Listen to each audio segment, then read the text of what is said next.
She covered her eyes with cloth because she didn't want to supersede with her vision capacity her husband. So she was also artificially blinded. And she became pregnant.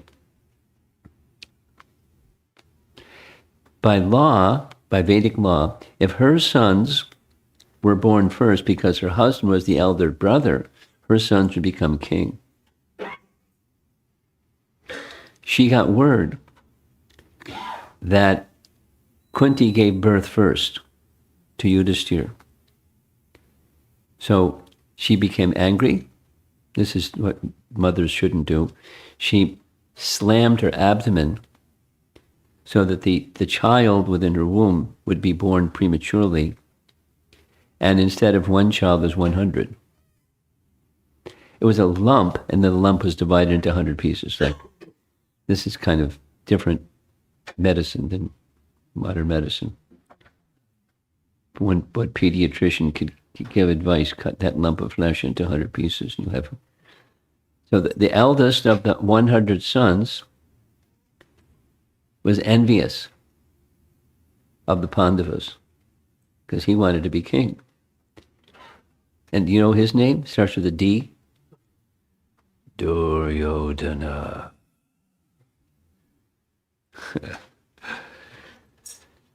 And Duryodhana, you know, boys will be boys. They're like teenage fellows around the same age. And what do boys do? They play games. And one of those games is they would wrestle. And every time, Bhima would win. Now, he wouldn't just win, but he would toss them around like they're toys, throw them in the air. And Duryodhana couldn't stand it. I should be king. Look at this Bhima. He got a very explicit desire to kill him. He was a bad guy. That's why I said Duryodhana. There were several murder plots. None of them worked. There's details that are referenced in the earlier parts of Queen Kunti's prayers. But time after time, so there's a big section in her prayers. That you see in the painting, Kunti is standing by the side of a chariot. Krishna is on the chariot. His chariot driver, Daruka, is holding the reins of the horses. And there's a big scene. This is the courtyard of the royal royal courtyard of the capital city. And she's standing right by his chariot, saying everything, but please don't go. She more or less says it in the section of prayers that we're going to be covering this evening. So we're well into her prayers, and the last set of prayers that she offered was on the topic of, well, there's several. Prior is Krishna partial or impartial? And some people say he's partial because he's favorable to his devotees and he admonishes or he chastises the non-devotees. There's a verse in Bhagavad Gita where Krishna says that. You can say it with me if you know the verse. Paritranaya sadhunam vinashaya chaduskritam dharma sangstapanartaya sambhavami yuge yuge. So there's three things. Paritranaya sadhunam. Sadhu means the devotees. He gives protection to the devotees. Vinash. He admonishes, he finishes, reduces the influence of the duskritis, the bad people, those that have kriti, but they misuse it. They have fruits of piety, but they misuse it. The duskritis. And dharma sangstha.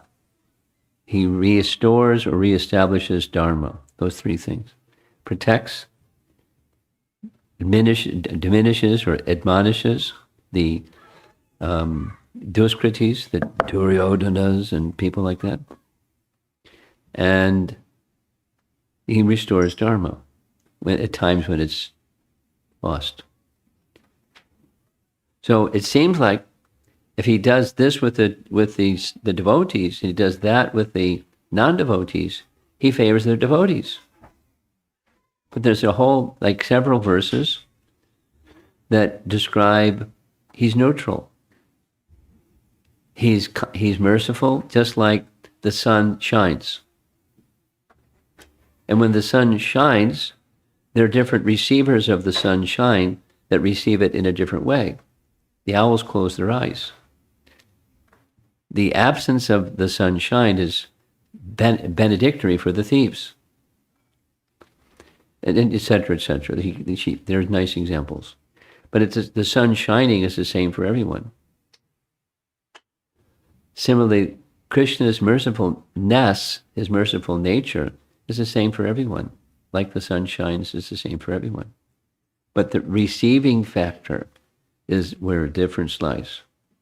So persons have different regard for Krishna, and according to their regard for Krishna, he reciprocates. Oh, you want to be my enemy? Okay, I'll be your enemy.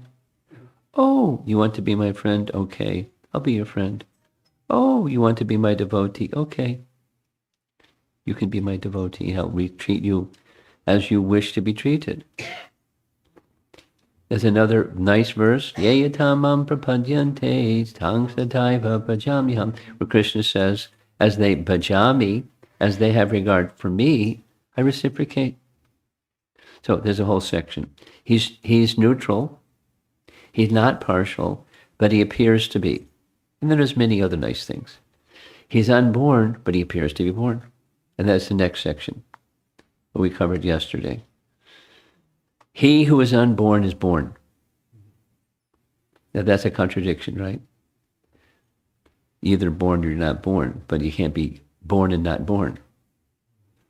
But he's not born in the sense that his body is eternal, just as is described in Bhagavad Gita. And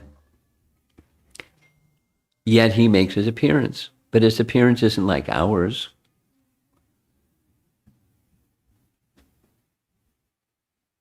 Is that appearance like when Krishna appeared? Do you know about Krishna Janmashtami? Yeah, it's a nice festival, isn't it? So in Krishna Janmashtami, most babies aren't born the way that Krishna was born. His firstborn, he's in his four-arm Vishnu form, wearing helmet and the symbols of Vishnu in his four hands, and ornaments and the attire of Lord Vishnu, the presiding personality of Vaikuntha. Most children aren't born that way. A few other things that happen, not that one. So because his birth is different. His birth is transcendental birth. So he's unborn but born. And then we discussed yesterday, some persons say he takes birth for this reason, that reason, the other reason, the other reason, the other reason, and the other reason. They're all good reasons. They're all actual reasons. But then the conclusion is, according to Vishwanath Chakravarti Thakur, where we ended yesterday, is he appears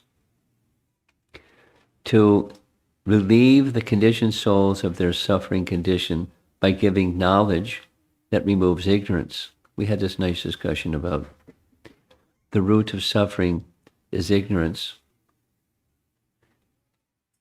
The influence of ignorance on the soul is ignorant desire, because the soul, being part of the Supreme, has desire. You can't become absolutely desireless. You can spiritualize your desire. But if you add knowledge to desire, you have good desire. If you have ignorance together with desire, you have ignorant desire. And ignorant desire leads to ignorant activity, leads to suffering. So Krishna comes to deliver knowledge that is the antidote for ignorance, that's the antidote for suffering. Very simple. That was where we ended up yesterday. And now we're ready for this evening. Thanks to this young man for a little introduction on who is Queen Kunti. Go ahead. It's one of our ISKCON rituals. Haribol. Okay. So what we've been doing is there's a little recording. You've got that portable microphone, so you can have not yet. There's a recording of Sri Rupa and her friends. They're singing these verses of Queen Kunti. It's nice. And along with their singing, there's a chorus, and you can hear the chorus and sing along with the chorus because the words are going to show up on the screen. But before that, there's the invocation verse for the whole of Bhagavad Gita. That's coming next. So you'll hear Sri Rupa's voice singing. Then there's a little pause. And if you don't pause and try to say the chorus, you'll mess up. So you got to pause. And then you can sing, and it goes through twice.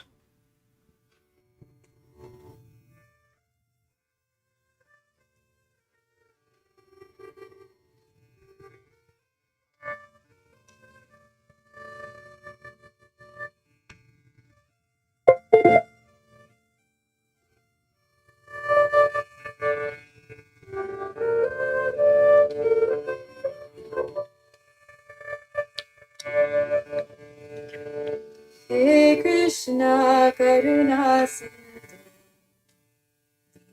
Bando Jagatpate Gopesha Gopika Kanta Namostute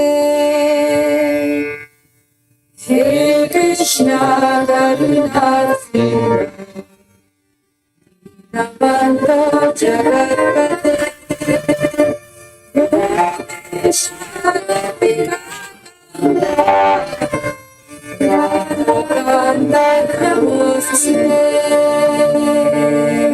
One more time. Hey Krishna Karuna Sindhu Bando Jagatpate Gopesha Gopika Kanta Kanta Namostute Hey Krishna Karuna Bando Jagatpate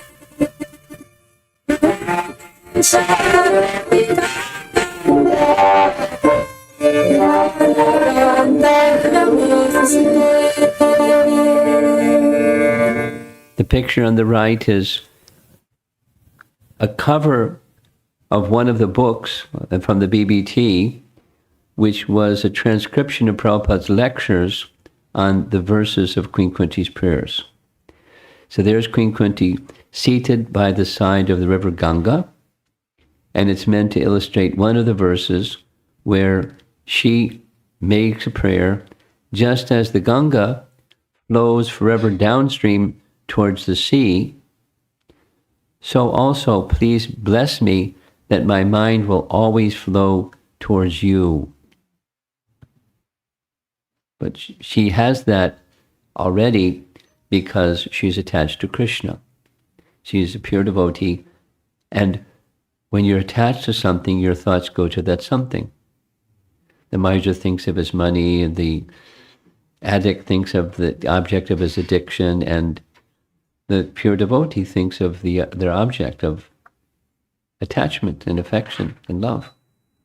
So she's already there, but she's praying to have that capacity. That's the painting. The translation: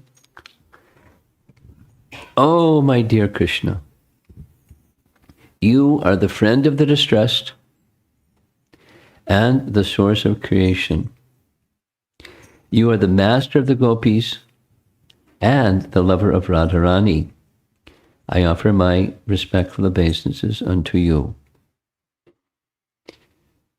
So this is the next verse, and you can see highlighted in red letters, Shrinvanti Gayanti Grananti, and it's a phrase that's found elsewhere in the Bhagavatam, we're going to see, but it has to do with hearing, chanting, and assimilating that which you have heard and chanted, or that which goes inside, Grananti.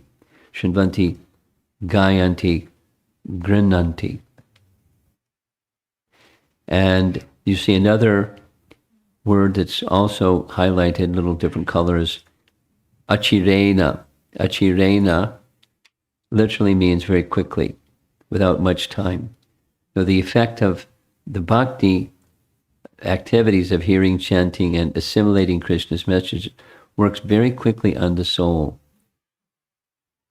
Even the coverings, quick compared to other processes, very quickly, the coverings are removed and the original consciousness is restored. That's what she's saying in this verse. And here's the verse. Shinvanti gayanti gunantyapi smaranti nandanti tavitam jana taiva pashyantya chirena tavaka paramam padam puja. Shinvanti gayanti gunantyapi Nandanti tavitam jana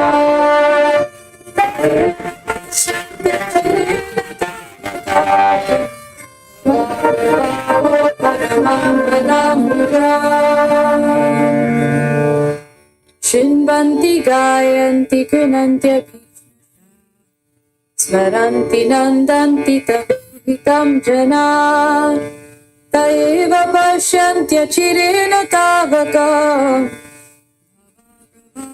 paramam padam puja. Shinvanti gayanti gunantyapi nandanti tavitam jana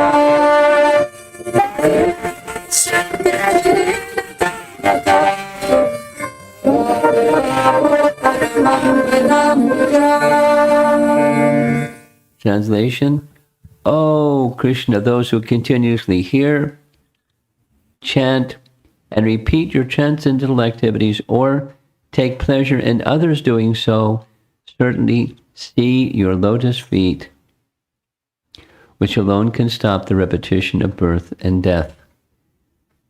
Now the painting on the right, that's Chaitanya Mahaprabhu carrying the body of Haridas Thakur, who gave up his life doing what he did his whole life was immersion, chanting the holy name of Krishna, Maha Mantra. And personally, the love that Chaitanya Mahaprabhu had for Haridas is demonstrated by his picking up his dead body. And normally that's not something you do, pick up a dead body and dance with it. And then personally took his body to the sea, bathed the sea with his own hand. With his own hand, he helped create the hole in which his body was immersed, and with salt and all the procedures for a great, great, great Vaishnava, his samadhi was established personally by Chaitanya Mahaprabhu because of his great affection for him. Now, this phrase at the beginning, Srinvanti Gayanti Grananti, is the same phrase that you'll find in another verse in Srimad Bhagavatam, Canto 1, Chapter 5. In Canto 1, Chapter 5, we see Narada giving instructions to Vyas, and you see in the background is Himalayan mountain range. And let's say the verse together. Tadvarga vasargo janataga viplavo yasmin pratishlokam abhadyavat namanyanantasya yashon kataniyat shringanti gayanti grananti sadava. So same first three words, shrinvanti gayanti grananti sadavaha. So the translation is different because it's a different verse. But it's the same sequence.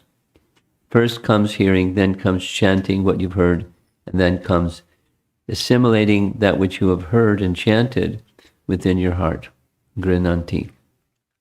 And that's how one becomes fully purified. Now, in the course of Vedic history, Prabhupada's purport writes, there were many great persons who had incredible material assets first name mentioned is Ravana, and he was finished by Ramachandra. Hiranyakashipu, he was finished by Lord Nrsingadev. Kamsa, he was finished by Krishna, one fist, and he was finished. Jarasandha, Bhima had the honors with Jarasandha. And Shishupal, Krishna did it himself with his Sudarshan Chakra. So they were highly qualified personalities by acquisition of material assets, but they were unable to appreciate the presence of the Lord. So this is about seeing the Supreme Lord. So these fellows, they were able to see the Supreme Lord, but they weren't able to appreciate because they were abhaktas. They weren't just like neutral, they were averse to devotion to Krishna or Ramachandra or the personality of Godhead who Prahlad Maharaj was worshipping. They were averse. So they lost all their material assets. When the hearing process is perfect and complete, the other processes become automatically perfect in their own way. This is from Prabhupada's purport. The painting is Maharaj Parikshit kneeling before Shukadev Goswami because he just received a curse that he's going to die in 7 days. There's some details, but he had a curse. And he accepted the curse. He could have neutralized or anything, but he didn't. He just accepted it. And gave up his royal attire and so forth and so on, went to the bank of the Ganges. Sages were invited to come and advise him what to do at the time of death. By the Lord's own arrangement, his great devotee Shukadev Goswami, 16-year-old boy, showed up right at the right time and said all the right things. And he, Maharaj Parikshit, is hearing from Shukadev Goswami. So in the process of devotional service, everyone knows this, most of us know this, there are 9 different activities. It's connected with the Shrinvatam Swakata Krishna, or Shrinvanti Gayanti Grananti Sadhavaha. So the 9 processes of bhakti, the first 3, hearing, chanting, and remembering. Shravanam, Kirtanam, Vishnu Smaranam. So the perfection of spiritual life was achieved by Shukadev by speaking. And by Maharaj Parikshit by hearing. So Shravanam, Maharaj Parikshit, perfection. Kirtanam, Shukadev Goswami speaking. So when that hearing and chanting becomes perfect, all the other faculties of consciousness and everything about life that can be elevated by different processes, they're all achieved by just this hearing and chanting activity done properly. And there's a statement in connection in this purport. Sometimes there are ardent worshippers of Krishna in Vrindavan, and they take Krishna's pastimes in Vrindavan, particularly the pastimes with the gopis in Vrindavan, as being so important that they don't consider so important the activities of Krishna with the Pandavas. And that's a no-no. Because they're to be understood that Krishna's pastimes are all perfect. And the Pandavas are perfect devotees. Out of all the persons, how many times Prabhupada said like this, of all the persons that Krishna selected to be the recipient of the message of Bhagavad Gita was Arjuna. Arjuna wasn't a sadhu. He wasn't a gopi. He wasn't a Brijbasi. He was a householder. And he was a warrior householder. But his qualification was he was a pure devotee. And therefore, he chose Arjuna to speak Bhagavad Gita to in a very unique circumstance in the middle of a battlefield. And battlefield means, till death. So that's it, he's so dear. There's two things I want to just share from Mahabharata. The whole history of the greater India, but the history of the scenes in the battlefield.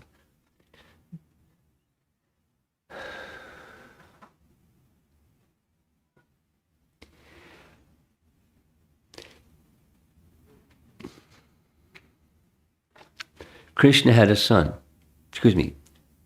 Arjuna had a son. And Arjuna's son was named Abhimanyu. Abhimanyu was the husband of Uttara. It's a long story. There's many details, but Abhimanyu, at the time of the Kurukshetra battle took place, he was 16. Now, what 16-year-old can be as powerful warriors? He was so powerful, they couldn't stop him. So they made a bad decision. They decided, break the vows of warfare and gang up on him. And 7 generals, there's different versions of Ramayana. The one I'm making reference to says 7 generals ganged up on him, and there was one other general that held off the Pandavas, and his name was Jayadratha.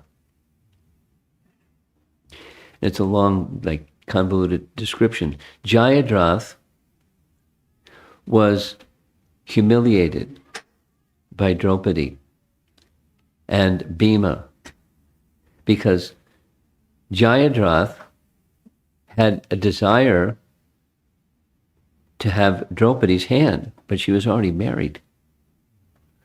That's sinful, right? A man that desires another man's wife. What to speak of the Pandavas?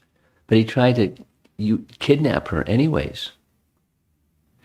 And she is so powerful. Draupadi wasn't like a wimp. She socked him in the jaw and knocked him on the ground and bloodied his mouth. She was a powerful little lady, Kshatriya lady. But he was more powerful. He tied her up and put her on his chariot and drove off. And she's calling out to her 5 husbands. Bhima happened to be nearby. Poor Jayadratha. Bhima smashed him, and he was going to kill him. Because that's the death penalty for something like that, by Dharma. The elder brother Yudhishthira stopped him. Don't kill him. He's the son of a king. And he's to be honored, although he did something very bad. Let's do something. Because it says, for one who has once been honored, dishonor is worse than death. You heard that one? You heard that one? For one who has once been honored, dishonor is worse than death. You give him a penalty for this wrongdoing. Dishonor him. So they got their sharp swords and cut off all but the 4 tufts of hair sticking out this way and that way. Humiliated him completely. And pronounced, and they laughed at him. Look at this guy. And then he's a Kshatriya. He's his blood is boiling. And said, you're now Yudhishthira's slave. So what did Jayadratha do? I'm going to get back. Because that was his mentality. He was mode of ignorance guy. So he went off to the forest. He went off to the Himalayas and underwent severe austerities for a long time, praying to Lord Shiva for a benediction. Lord Shiva came and asked what he wanted. He said, I want to be able to kill the Pandavas. And I want, if anyone harms me, that their head will fall into 7 pieces. my head hits the ground caused by them, their head will fall into, the head will crack into 7 pieces. There's different versions of Mahabharata that says something else, but this is one. So Lord Shiva said, I'm sorry. I can't give you the benediction that you can kill Arjuna because he's favored by Krishna. But you can defeat, you can't kill, you can defeat the other 4. You with me? Lord Shiva gave him a benediction. You can defeat the other 4. So when Abhimanyu, who is the son of Arjuna, was being ganged up on by 7 generals, Jayadratha is over on the side, holding back the 4 brothers on the strength of this benediction given by Lord Shiva. Arjuna heard that Abhimanyu had been killed in the way that he was killed, and the Jayadratha prevented the Pandavas, his 4 brothers, from protecting him. He took a vow at the end of the day. By tomorrow, before the sun sets, I will kill Jayadratha. And if I don't, I'll enter into fire. The Kauravas had a big festival. Yay! All we have to do tomorrow is protect Jayadratha. And then Arjuna's going to enter into fire because he'll keep his word. And then the battle's over because Arjuna is invincible because he's protected by Krishna. Krishna turned to Arjuna and said, why'd you take this terrible vow? And Arjuna said, I knew you'd protect me.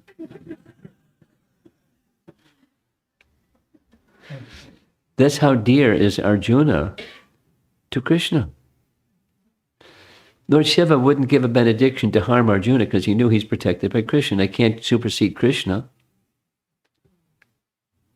Shiva knows I can't go against Krishna's wishes like that.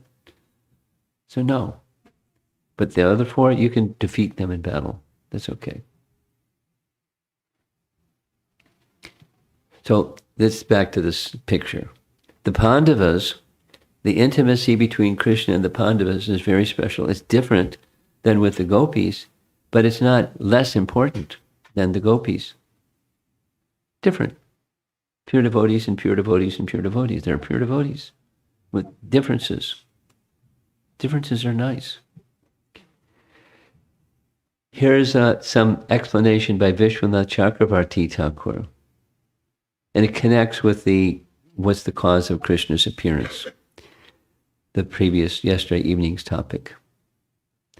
Persons who constantly hear, sing, speak, remember, and sing to others about your activities, they alone without delay, that's this Atirena verse, a word, without delay are able to see your lotus feet which destroy the influence of material existence. His commentary reads, this verse shows the actual reason for the Lord's appearance, which was discussed yesterday evening. They, and not others, see for certain. It is not that they do not see. They see without delay. Achirena. Not after a long time, without delay. They see your lotus feet, not the lotus feet of one of your expansions. Those lotus feet destroy the influence of material existence rather than prolong material existence. Meaning benedictions, this was discussed in earlier verses, but benedictions that come from demigods, it looks like a benediction, but it prolongs one's material existence. So it's so-called, it extends one's tenure in the first-class prison cell.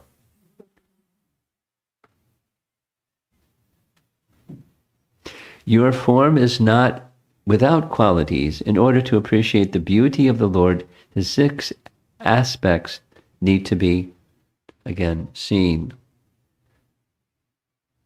Somebody once asked Prabhupada, Swamiji, have you seen Krishna? Prabhupada's answer, if I told you, would you believe me? Oh, yes, yes, yes. Prabhupada, not only I have seen Krishna, but I'm always seeing Krishna. Do you believe me?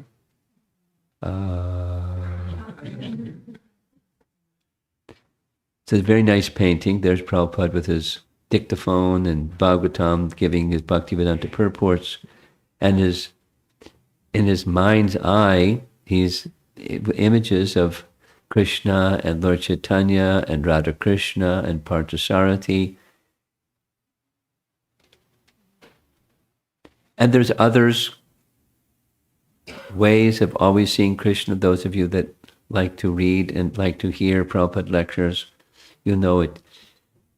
By understanding that everything comes from Krishna, when you see something, you're reminded of Krishna. Prabhupada's phrase, sometimes you may see the toy of your child or the shoes of your child. When I was growing up, it was a fashion. It's not a fashion anymore, but people would tie the little baby shoes to their rearview mirror.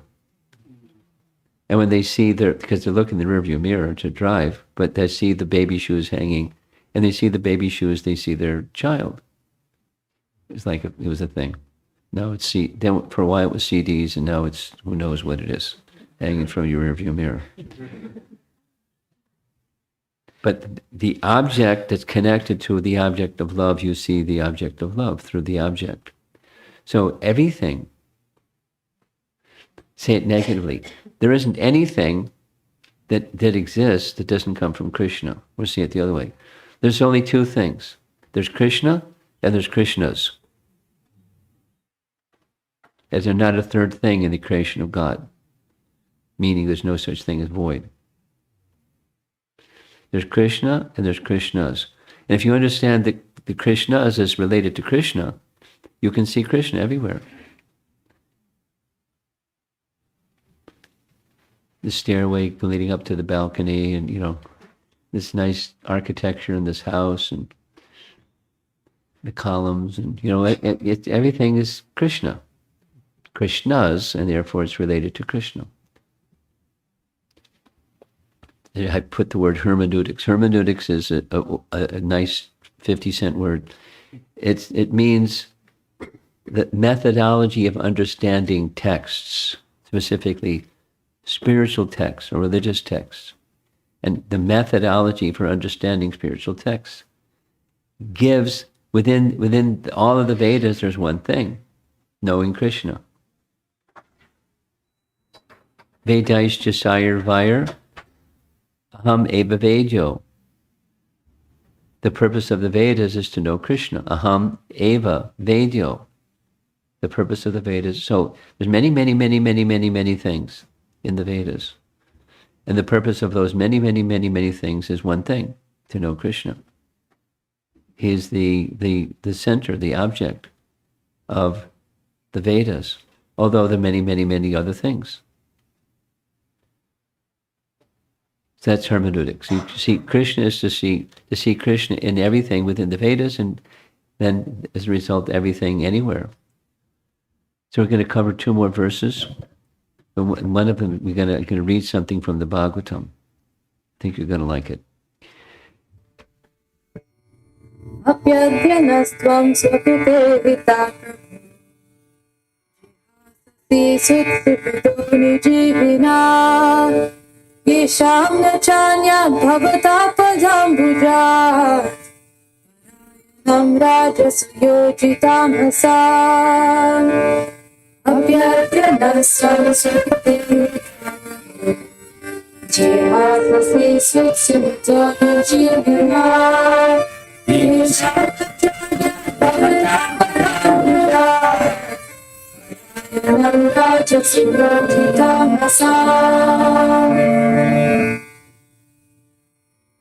Apyadyanastvam swakute vita prabhu Jihasasi sutsuputo nijivina Yesham nachanya bhavatapajambuja Nam Rajasuyojitamasa Pause. Apyaryanasam Sukriti Jayatasi Susimtaka Jivina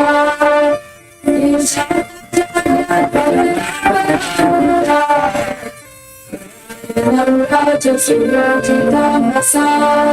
Oh my Lord, you have executed all duties yourself.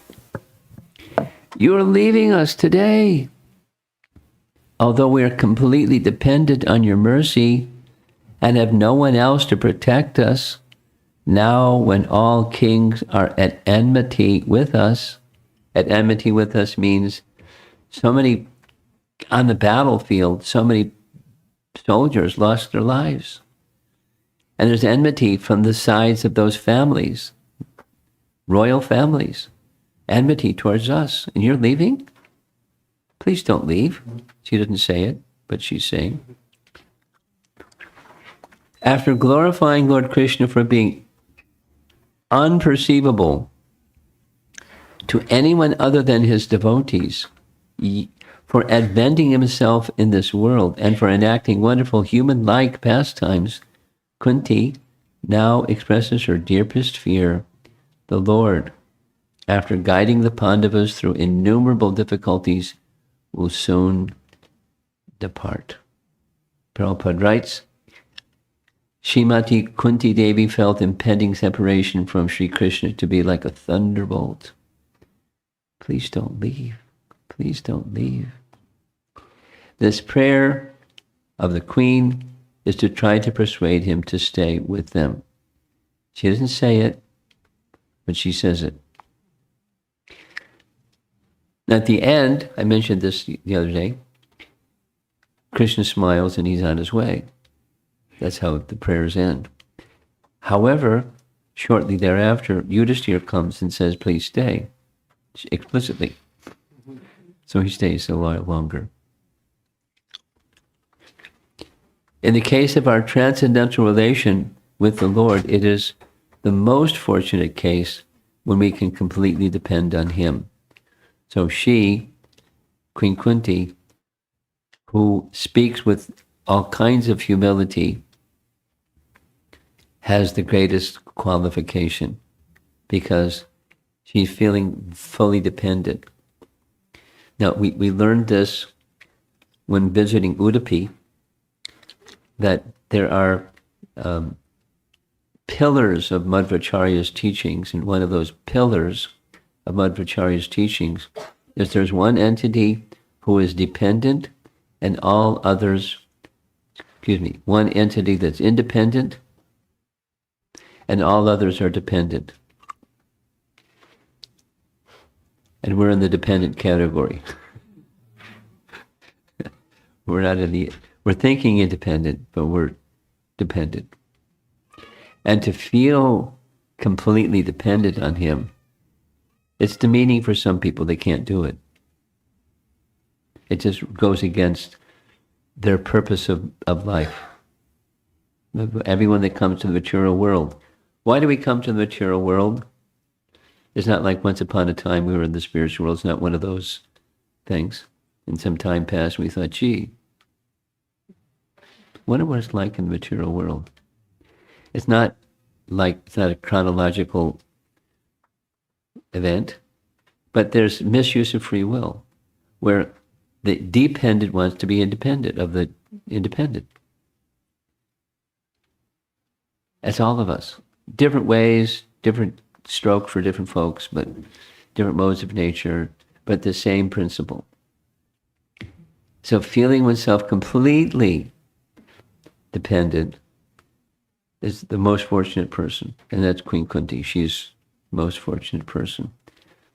Vishwanath's translation and commentary. Oh Lord, do you, whose deeds are automatically accomplished, desire to reject us today?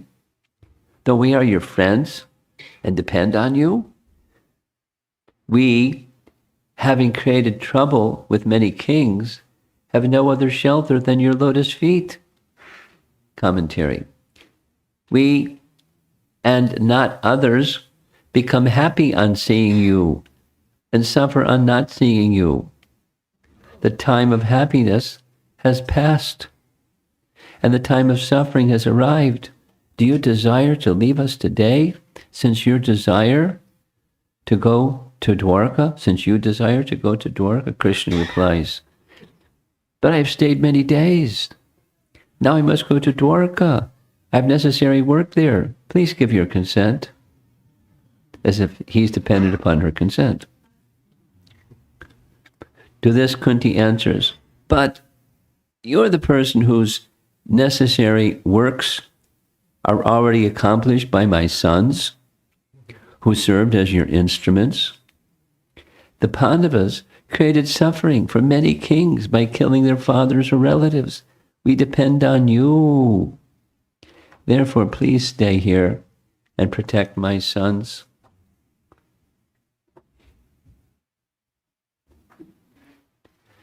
Pretty emotional. And the mood of dependence doesn't know shame. It's just like, help. You're my strength, you're my ability, my everything. Please don't go. It's an important teaching about relationships.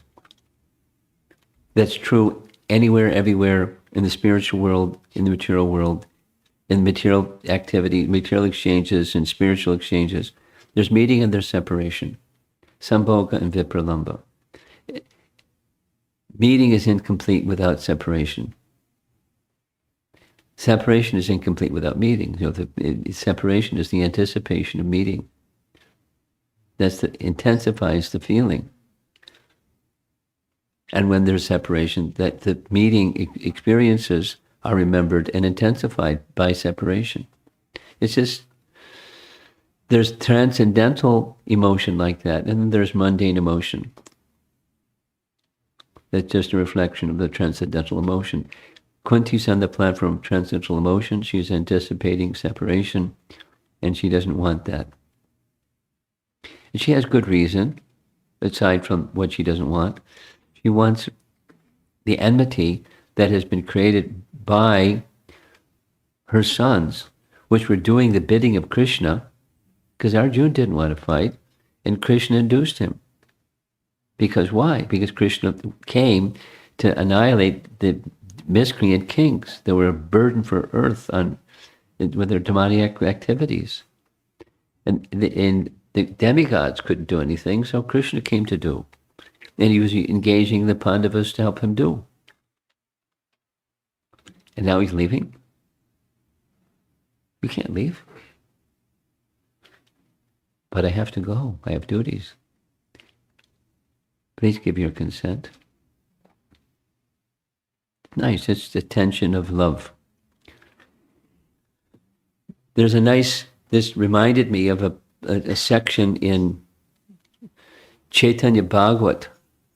Chaitanya Bhagavat, we already mentioned a little bit. Haridas Thakur was not born in a Vaishnava family, not born in a Hindu family.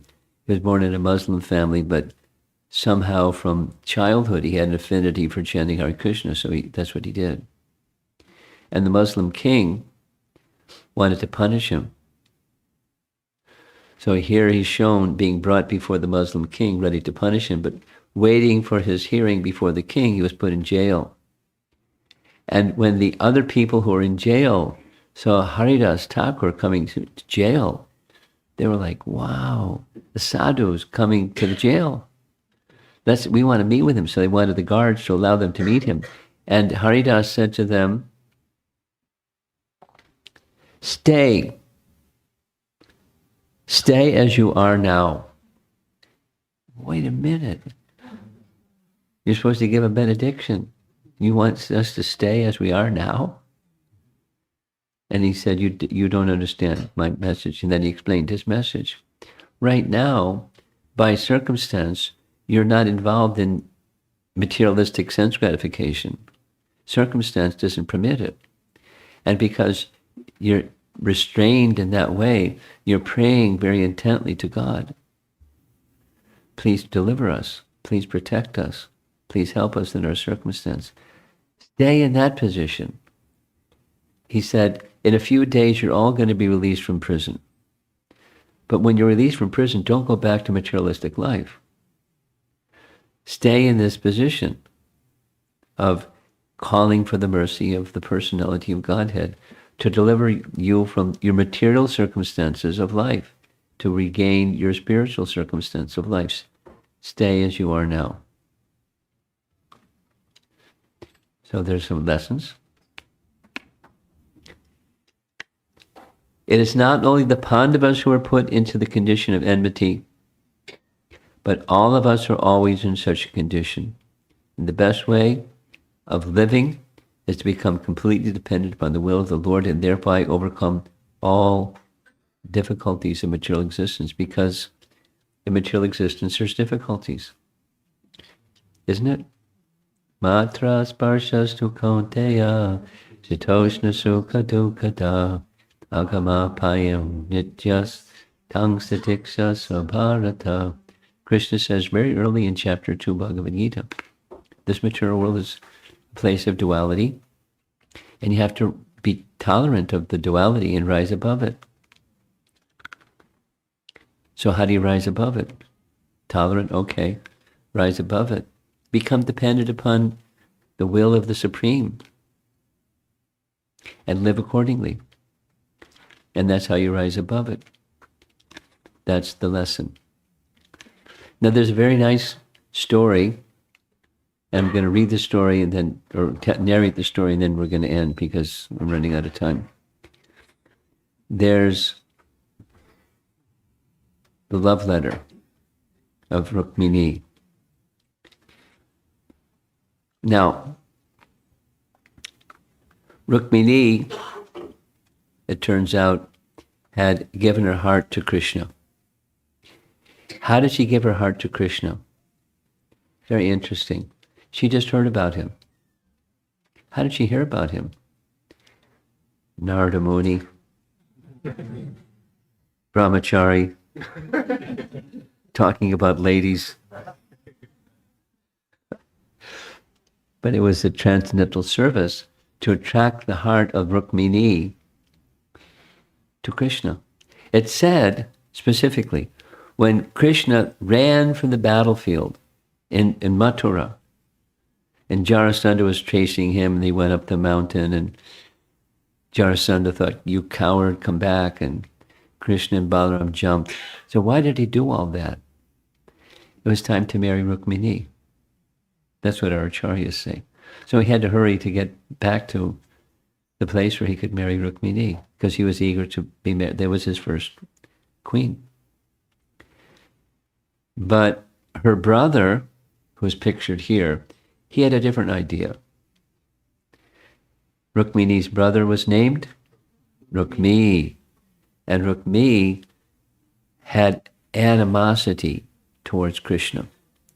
He was in the Duskriti category. And because he particularly had disdain for Krishna, he chose his preferred husband for his sister, Rukmini, to marry Shishupal. Now Shishupal was just like Arjuna is Krishna's cousin, because Vasudeva had a number of brothers and sisters, and one of Vasudeva's brothers was the father of Shishupal. So just like Uddhava was first cousin, Shishupal was first cousin, Arjuna first cousin. They're all like cousins. But Rukmi wanted his sister to marry Shishupal. She didn't want to marry Shishupal. Her father didn't want her to marry Shishupal. But you know how family things go sometimes. The father didn't want to disturb because his eldest son was so firm on what he wanted. But Rukmini had given her heart to Krishna. Just hearing about Krishna. She hadn't met Krishna yet. She just heard about him. But what she heard was sufficient. She gave her heart completely to Krishna. So what to do? What to do? What to do? This is a transcendental plot. And the plot unfolds. Dark-eyed Vaidarbhi was aware of Rukmi's plan for her to marry Shishupal. And it deeply upset her.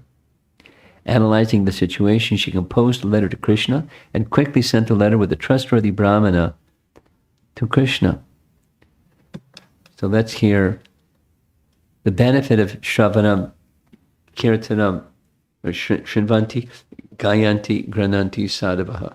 Let's hear.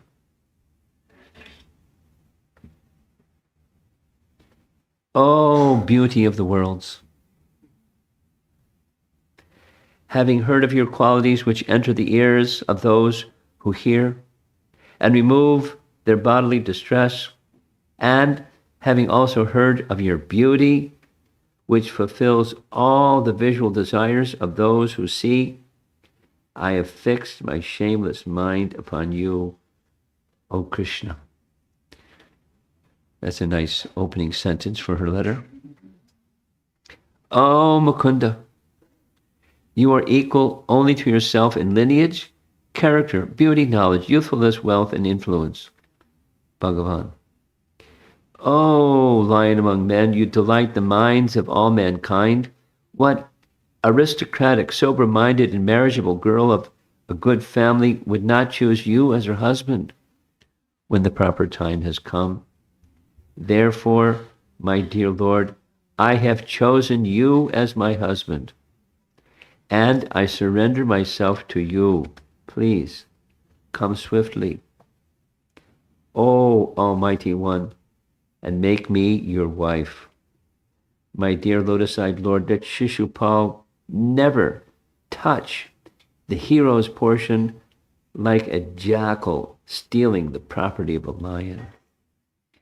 If I have sufficiently worshipped the Supreme Personality Godhead by pious works, sacrifices, charity, rituals, and vows, and also by worshipping the demigods, brahmanas, and gurus, then may Gadagraja come and take my hand, and not Damagosha's son, or anyone else. Oh, unconquerable one. She never met him. She's sending a Brahmin who knows he's going to make it. And if it's going to be time for the thing to happen, for him to come and take her away. But she has a plan in her letter how to do it. Tomorrow, when my marriage ceremony is about to begin, Krishna's going to have to hurry. We have this saying, you can hurry Krishna, but you can't hurry Krishna. You should arrive unseen in Vidarbha and surround yourself with the leaders of your army. Then crush the forces of Chaitya and Magadendra and marry me in the Rakshasa style, winning me with your valor. Then she gives more details to her strategy. Since I will be staying within the inner chambers of the palace, you may wonder, quote, how can I carry you away without killing some of your relatives? But I shall tell you a way. On the day before the marriage, there's a grand procession to honor the royal family's deity. And in this procession, the new bride goes outside the city to visit goddess Girija. That's the name of Durga. Oh, lotus-eyed one, great souls like Lord Shiva hanker to bathe in the dust of your lotus feet and thereby destroy their ignorance. If I cannot obtain your mercy, I shall simply give up my vital force, which will have become weak from the severe penance I will perform. Then, after hundreds of lifetimes of endeavor, I may obtain your mercy.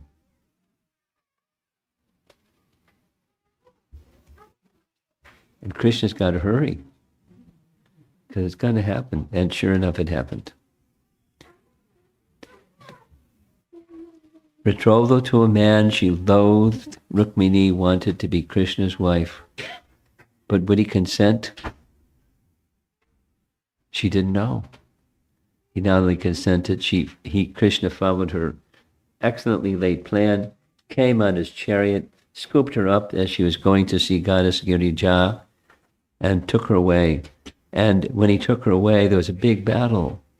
When there's a big battle, Rukmini was at the head. Rukmini was especially envious of Krishna. He could not bear the fact that Krishna had carried off his sister to marry her in Rakshasa style. So she, as she's getting on the chariot here, she has a concern, not much for her safety, but for Krishna's safety. Don't worry, beautiful-eyed one. This enemy force is about to be destroyed by your soldiers, means his soldiers, because what's his is now hers. Nice. In the background, you see Durga's temple, where the custom was the young bride would go to see the family deity, and the soldiers with their swords raised, and Krishna finished them. The highest achievement, Prabhupada, the highest achievement of perfect civilization is to work with valor, but at the same time depend completely on the Lord. Do not become complacent or an idle parasite. So I was thinking to cover one more verse, but because I talked too much, I think we're going to have to end here. And fantastic assembly. Those of you that are way over there in the corner, I don't know how you're seeing the screen, but you got some kind of... Oh, your phone. Okay. As long as the Wi-Fi works. Okay. So any discussion? This young man in the front. You learned something about Kunti today, right? Very memorable personality. Here's another one. Kunti had a brother. Who was Kunti's brother? Vasudeva. So because Kunti and Vasudeva were brother and sister, that means that her sons and Vasudeva's sons were cousins. First cousins. Do you have any cousins? Of course you've got some cousins. So that, cousins, they're very close relationships sometimes. So Arjuna and Krishna were very close. But not just cousins, but eternal associates. Wherever Krishna appears, Arjuna appears. Anywhere in any universe, at any time, any place, Arjuna is with him. He's very special. And Kunti was his mother. Okay, any discussion? Yeah. Guru Maharaj, the translation to text 36, the Shrinvanti Gayanti Grinanti. So not only just hearing, chanting and remembering, but even taking pleasure in others doing so. You caught it. Could you talk about that phrase? You're a good listener. Thoughtful as well as good. Do you want to hear something about others doing so?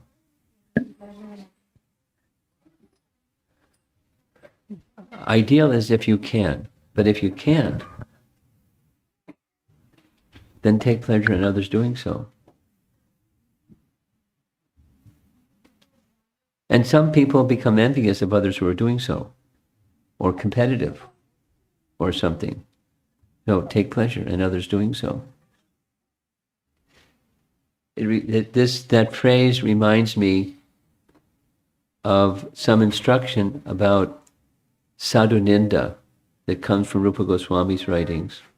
And in that description that he gives, it's not only offering respect, but feeling happiness when you see a sadhu.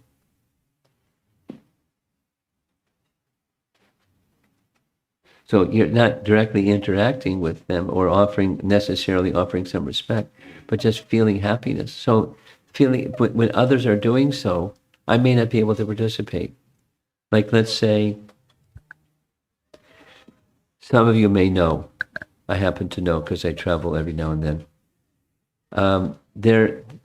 During this holiday season, there are two youth groups in India.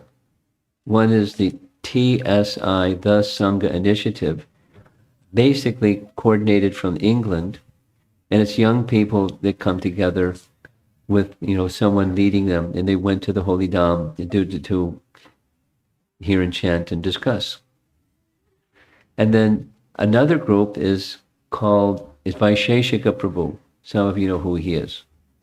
Vaisheshika Prabhu is leading another group. He's got a different name. He's called it Global Youth Sangha or something like that. Global Youth Sangha. Global Youth Sangha, GYS, something like that. And they're in Vrindavan now, and then they're going to go they're in Mayapur now, then they're going to go to Vrindavan. So you're not there. I'm not there. But I'm happy that they're there, knowing that they're doing that. Or the whole group that went to the Govardhan Retreat Center and had a big, fantastic time. I know some devotees that went. It was fantastic. I didn't go. I was doing other stuff. But I was happy that they were doing. Like that.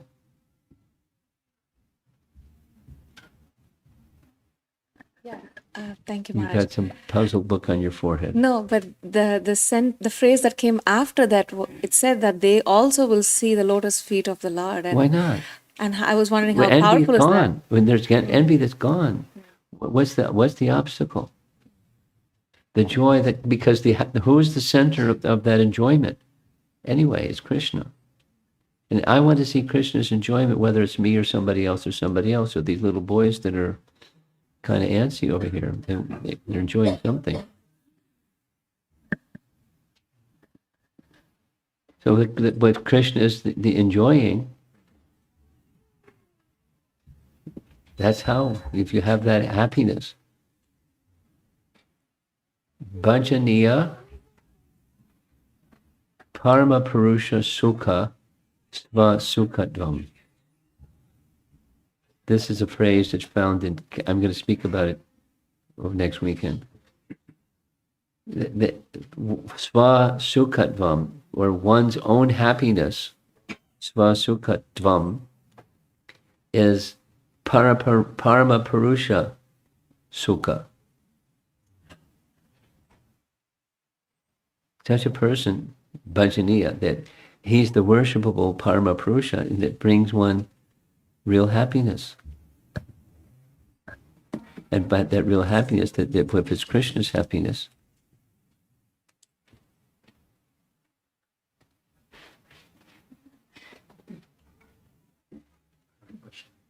is that a question? Yeah. So earlier in the satsang, you mentioned about Krishna being very partial to his devotees, which I agree. At the same time, there is a different verse in the Bhagavad Gita which says, Uddharet atmana atmanam natmanam avasadayet atmaiva atmano bandhuhu atmaiva ripuratmanaha. So I'm no one's friend, I'm no one's enemy. Yeah. Each neutral. person is his own friend or his own enemy. So how do you contradict that? How do you... That's not a contradiction. Yayatam mam prapadyante. As they prapadyante, as they take shelter of me, I reciprocate. He's not partial. As they, I want to be your enemy. Okay. I want to be your friend. Okay. I want to be your devotee. Okay. And it's not partiality. He's reciprocating with the mindset, the consciousness of the person who regards him. They regard him this way. Shishupal regard him this way, and so forth and so on. Is that all right? You got to digest it. You have to think about it a little bit. Yeah. It's time for me to type. Okay. I'm like that too.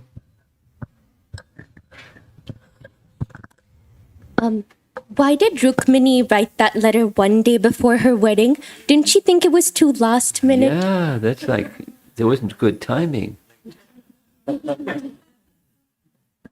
She could have done it sooner. Why did she wait so long? It added to the excitement, I guess. In other words, pure devotees do things according to the inspiration of Super Soul. And so Super Soul inspired her to do when she did and do what she did when she did, and it added to the excitement. That's one explanation. Krishna wanted it that way, so that's what she did. It's not like Krishna whispered to her, "Don't do this yet." But when the inspiration came, she did. And the inspiration was from Krishna. He was ready. No problem. It worked out really nicely. Something else?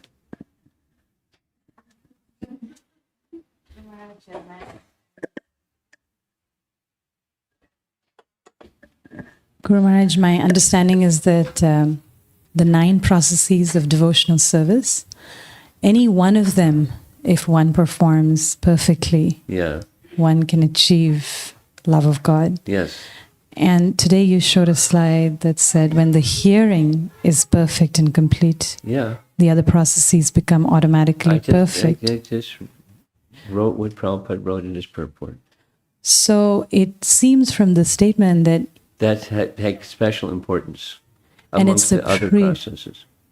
and it's a prerequisite for any of the other processes. Well, how do you do any one of the other processes without hearing? Please explain.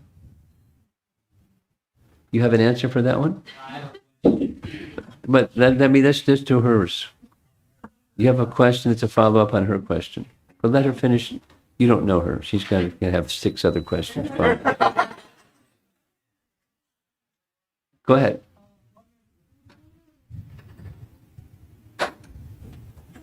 You were saying, Maharaj, you were I was saying it is a prerequisite. Doesn't mean you can do, archana. Supposing you tried to do archana without any hearing. What's that? So the perfection may come by absorption in archana, but it's preceded by shravana. That's the seed. That starts everything. It's by sound. And that's what starts it. Yes. However, if one is extremely attached to, for instance, deity worship, and They should go on hearing too. So don't drill on it too much, please. Yes, anyone, but the hearing is essential. That's you're questioning that one. If any one of the processes, then you can just leave aside hearing. Theoretically, you can just leave it aside and just do one.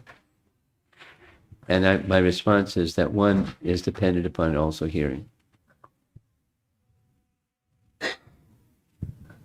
So maybe we should, you can edit Prabhupada's books and say, as long as any one of the other 8 processes is accompanied by hearing, then you can achieve perfection. By any one of those 8 processes, as long as you continue hearing. But it's implied, without stating it. Premananda, you've always got a question. She's bringing the microphone. She's anticipating. Okay, then over here. This young man has something.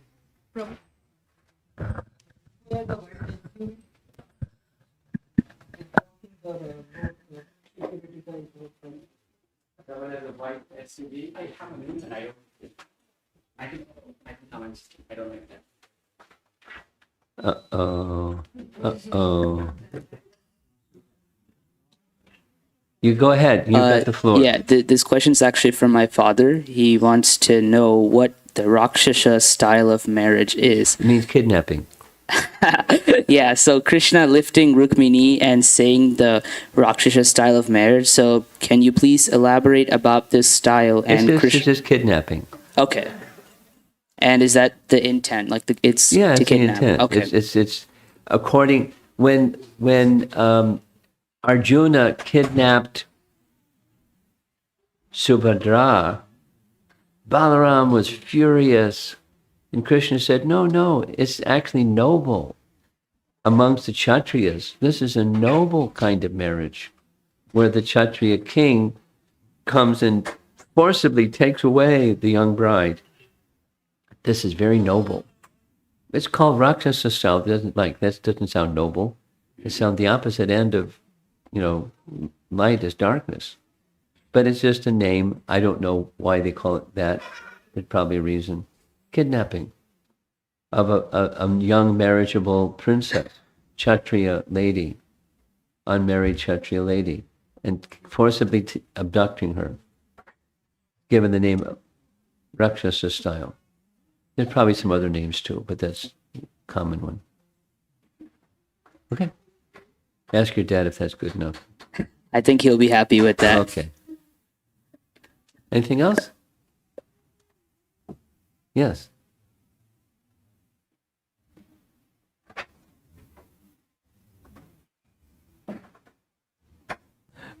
Maharaj, thank you for the very amazing and enlightening talk. The verse was saying how the devotee always depends on Krishna. So what's the difference between depending on Krishna and taking service from Krishna? Like the devotee doesn't want to take service from him, but wants to serve him, but also depend on him. Do you see a contradiction? I don't. And what does depending mean? Depending on. So I know some people, they like service. According to Jiva Goswami, it's the entry level for bhakti, is they just like to serve. But their liking is to serve and not so much in the mood of depending upon Krishna. But they like service. So they come and do some service. And then, so there's a distinction between doing service and doing service specifically in the mood of depending upon Krishna. Living your life, even when there's good times and bad times, depending on Krishna. Okay. You have something. I had a comment, a point of relevance to the question earlier. Why did you wait till the last minute, right? Yeah, go ahead. Let's hear it. My comment on that is, if you truly You have to press the button to make the microphone work. It helps. It's just a comment, right? If Okay. you truly desire something, and if your desire or if your cause is so worthy, no matter what, you have to trust him till the last minute. It will definitely be fulfilled. If you were to give up soon, that worthy cause will not be fulfilled. But then if you were to trust him, even at the last minute, it gets, your desire is fulfilled. Just Okay. a comment Okay. on her question. But Then- I do have one other question. Well, Can I but have- wait a minute. Her question still stands. It's not like Krishna will let you down. Yeah. But why put Krishna to so much trouble? Last minute trouble. Come on. Be nice to Krishna. Give him some time to prepare and make a nice, arrangement. Okay, Can now, I have one more question? one more question. And I'll promise it's the last one. Whenever I talk to my, let's say, Abrahamic friends, I try to bring up reincarnation and how it is actually scientific and things like that. But I'm stumped whenever they ask me this one question. If reincarnation is true, then how is the population increasing? For which I don't have an answer. Oh, that's easy. And I request you not to quote from the scriptures. I read the scripture myself. I know what verse you're going to say. Vasamsi jirnani yatha vihaya navani grunhati naroparani tatha sharirani vihaya jirnani anyani samyati navani dehi. But then it doesn't really answer, okay, if everyone were to have were to keep on exchanging or change their bodies or transmutate, then how is that I got the question. population is... I got the question. You want the answer, or you want to go with the question some more? Okay. Who has white here, has to be. They want to move. No, it's in front of somebody else. Yes.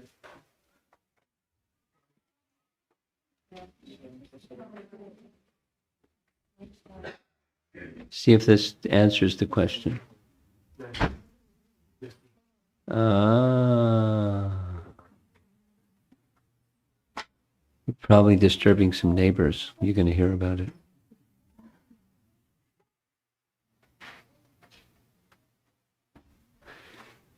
Listen carefully.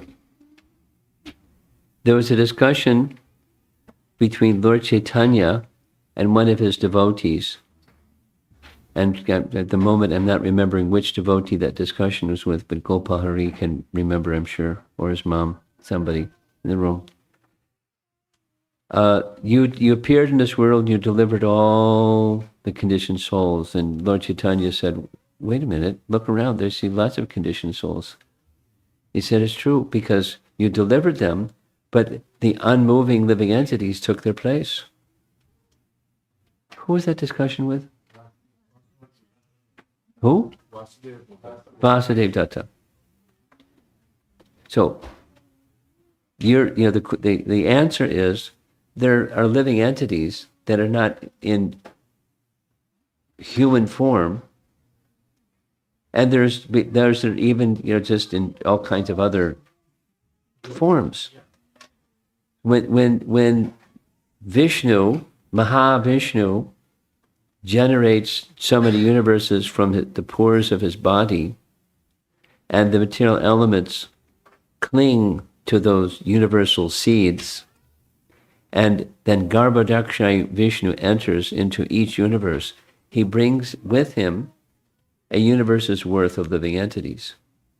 And some become manifest and some are not yet manifest. That's how population increases. It's not increasing. The number of souls is the same.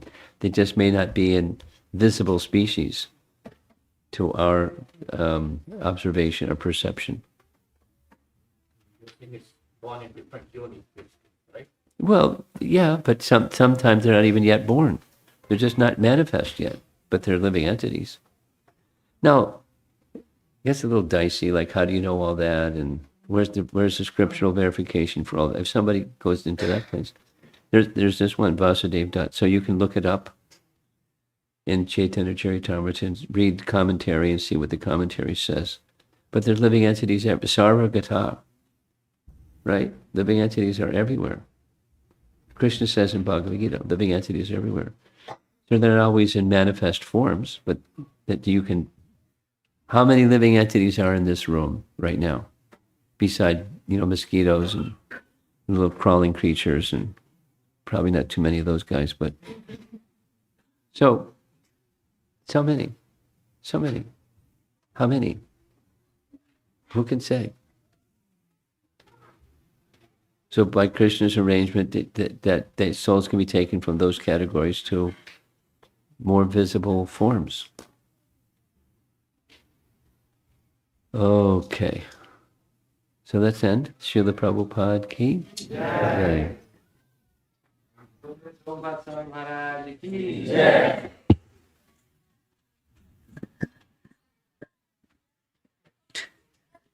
Let's all thank Maharaj with a big round of applause.